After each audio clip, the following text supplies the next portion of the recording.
We're back with another LearnWorlds tutorial. Today we're going through how to upload a SCORM file into your LearnWorlds course. Now this is super important because if you're creating a badass course in a software like Rise 360 or Adobe Captivate, you're going to need to know how to bring that into LearnWorlds so you can use LearnWorlds.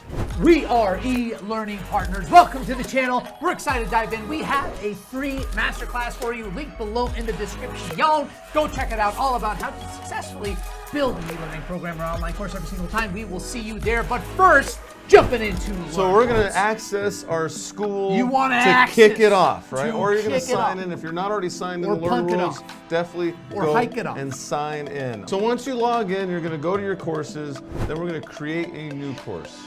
We're going to call it SCORM. Then we're going to go next, and you're going to follow the prompts. Then it creates a URL for you. You're going to have a paid, a draft, a coming soon, whatever. We're going to have a draft course because we're not having this live yet. You're going to add an image for your course. Absolutely. A drip feed, finish. Here's our course. Here it is. The course is coming to life. Okay. So once we get into here, we're going to go to contents, add a section. So in LearnWorlds, a section is like a milestone name or a learning objective. You can check out one of our other videos all about how to structure your course. A section would be a milestone if you're watching that video. Quabo. So we're going to call this the SCORM section. The SCORM section. We're going to have it be a draft and save. Then, once we have that section, we want to add an activity. An activity is a singular piece of content. Say it again. A singular piece of content. One more time. An activity is a singular piece of content. Heck yeah. So once we're in here, we have to pick what we want to add. We go to multimedia, SCORM/HTML5 package. We are going to give it a name. Save.